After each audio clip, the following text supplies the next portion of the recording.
All right, here's our last example in 11.7. We've been talking about graphing quadratic equations. If they're written in vertex form, we could quickly pick out the vertex. We can look at our leading coefficient, RA. We know how fat or skinny it's going to be, if it's going to open up or down. We can use our vertex to figure out our horizontal shifts and our vertical shifts. And then we can even plot some points and graph our parabola.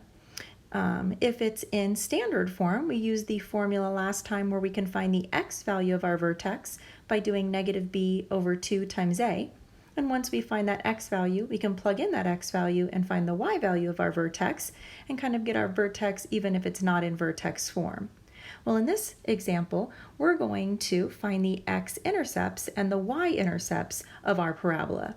It doesn't necessarily ask us for the vertex, but it does ask us where does it cross the x-axis and where does it cross the y-axis.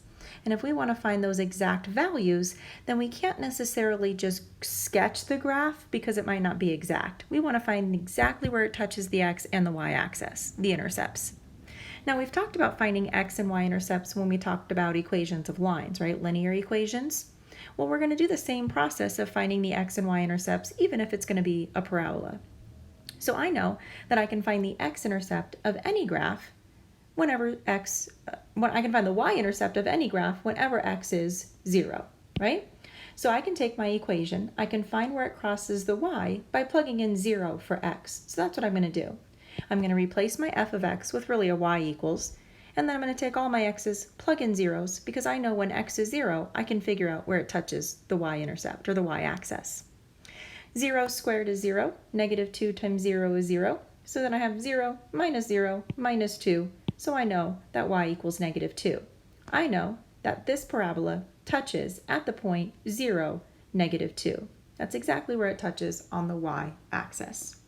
Now let's figure out where it touches the x-intercept or the x-axis. In order to find the x-intercept, I can plug in 0 for y. So that's what I'm going to do now. I'm going to plug in 0 for f of x, or y, equals, and I'm going to solve for x, figure out where does it touch on the x-axis. Now this is a quadratic equation that we're now trying to solve. We can try to factor.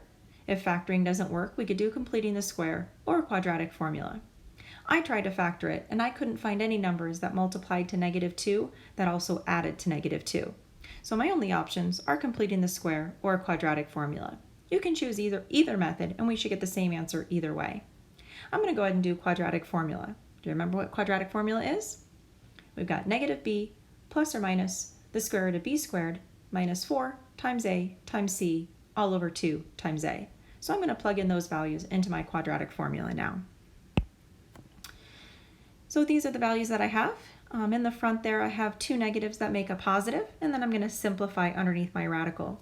I have a negative 2 squared, which is a positive 4, and then I have a 4 times 2 times 1, which is an 8, and then the two negatives make me a positive 8.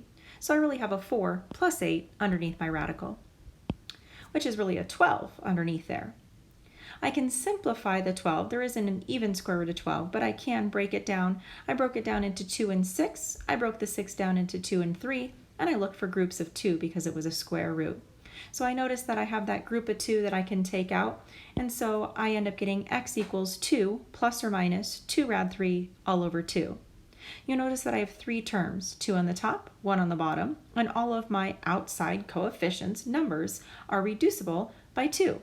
So I can reduce each of them by 2. Dividing each of them by 2 gives me a 1 plus or minus the square root of 3 over 1, or just 1 plus or minus the square root of 3.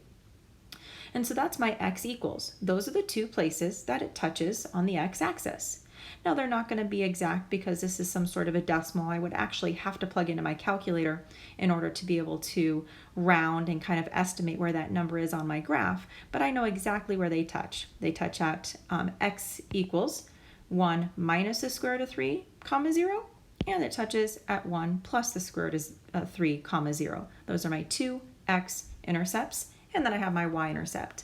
I could really plot these 3 points and get a good sketch of my graph and what this parabola should look like.